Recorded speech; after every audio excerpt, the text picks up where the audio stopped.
Green కారం పొడి, కరివేపాకు కారం పొడి, సూపర్ శక్తి, సూపర్ పవర్.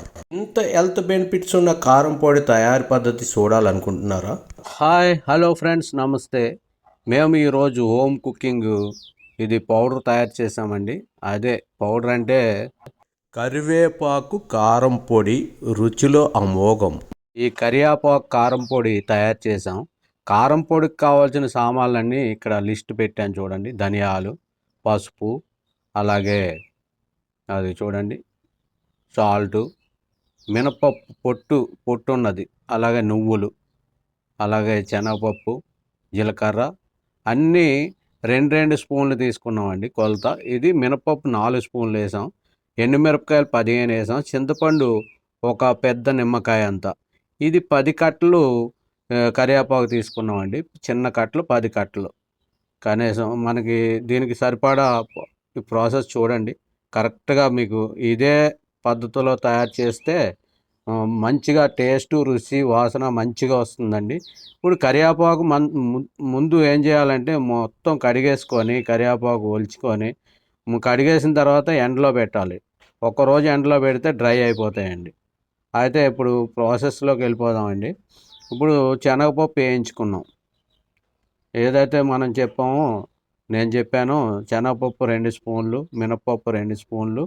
ఇది పొట్టుతో ఉన్నదండి, చూసుకోండి. అంటే టేస్ట్ డిఫరెంట్ ఉంటుందని అలా తయారు చేసాం. ఇక అలాగే శనగపప్పు కూడా వేయించి ముందుగా పక్కన పెట్టాం. ఇప్పుడు మినపప్పులోనే ధనియాలు అన్నీ లైన్గా వేసేసుకోవాలండి. అలా నువ్వులు కూడా ఇలా పొట్టు తీసిన నువ్వులండి, వైట్ నువ్వులు. అలాగే జీలకర్ర 1 స్పూన్ వేసామండి. అలాగా మెంతులు ఒక 1/2 స్పూన్ మాత్రం వేసాం, మళ్ళీ సేదు వస్తాయి. ఇవన్నీ వేయించి ఒక దగ్గర పోసుకోవాలి పక్కనే. ఇప్పుడు మళ్ళీ ఆయిల్ పోసి 1 స్పూన్ మాత్రమే పోయండి. మిరపకాయలు, ఎండుమిర్చి వేయించుకోండి. దోరగా వేగిన తర్వాత తీసేయండి పక్కకి. దోరగా వేగాయి కదా, తీసేసాం. ఇప్పుడు ఏదైతే డ్రై చేసిన కరివేపాకు తీసుకొని అందులో ఒకసారి వేయించండి. ఇదైతే బాగా ఎండిపోయింది, డ్రై అయిపోయింది. ఇంకో స్పూన్ కొద్దిగా ఆయిల్ పోసాం. ఇలా ఒక 5 నిమిషాలు అయిన తర్వాత ఒక 1/2 స్పూన్ మాత్రమే, 1/2 స్పూన్ వేయండి పసుపు. చింతపండు ఇప్పుడే ఇదే స్టేజ్లో వేసేసుకోవాలి. చింతపండు, కొద్దిగా సాల్ట్ వేసుకోండి. కావాలంటే మళ్ళీ వేసుకోవచ్చండి సరిపడా. ముందైతే ఆకులు పట్టేటట్టు ఒకసారి వేసుకుంటే సరిపోతుంది. ఇవన్నీ వేయించి పక్కన పెట్టుకొని 5 నిమిషాలు చల్లారిన తర్వాత మిక్సీ వేసేసుకోవాలండి. ముందు పప్పులు వేసేసుకోవాలి. మళ్ళీ ముందు ఆకులు వేస్తే నలగవు. ఈ పప్పు నలిగిపోయిన తర్వాత కరివేపాకు, వేపిన కరివేపాకు కూడా అందులో పప్పుల్లోనే వేసేయండి. బరకగా నలిగింది కదా. ఇప్పుడు నలిగిన తర్వాత ఎల్లుల్లిపాయలు తీసుకున్నాం కదా, ఎల్లుల్లిపాయలు కూడా అందులో వేసేయండి. చూడండి మెత్తగా వచ్చేసింది పౌడరు. ఇలా చాలా టేస్ట్గా ఉంటుందండి ఈ పౌడరు. ఇందులో నెయ్యి వేసుకొని ఒక్క ముద్ద అన్నం తింటే చాలు, మనకి ఎన్నో హెల్త్ బెనిఫిట్స్ మనకి కవర్ అవుతాయి.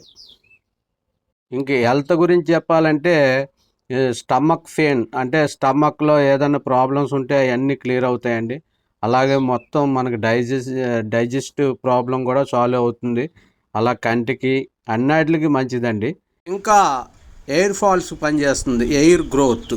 ఈ మధ్య జుట్టు చాలామందికి ఊడిపోతుందండి, అది వాతావరణం కాలుష్యం వల్ల. ఇంత మంచి గుణాలున్న కరివేపాకు కారపొడి మరి జుట్టుకి చాలా ఉపయోగపడుతుంది. అందుకే మన పెద్దవాళ్ళు నిత్యం కరివేపాకు తాలింపుల్లో వేస్తారనుకుంటా. కరివేపాకు కారపొడి మరి హెల్త్ పరంగా ఉపయోగపడినప్పుడు మరి తినడానికి తప్పేముంది? మనం నిత్యం వంటకాల్లో కానీ ఇలాగ అన్ని పోపుల్లో వేసుకునే కరివేపాకు ఇప్పుడు కారం పొడి రూపంలో తయారు చేసుకొని నిత్యం తింటే మన హెల్త్కి ఎంతో ఉపయోగపడుతుంది. అలాగే నేను చెప్పిన కొలతల ప్రకారంగా మీరు కూడా తయారు చేసుకుంటే ఇంత కలరు, ఇంత టేస్టు, మంచిగా రుచి వస్తుంది. మరి ఈ వీడియో నచ్చితే లైక్ చేసి సబ్స్క్రైబ్ చేయండి. Thank you.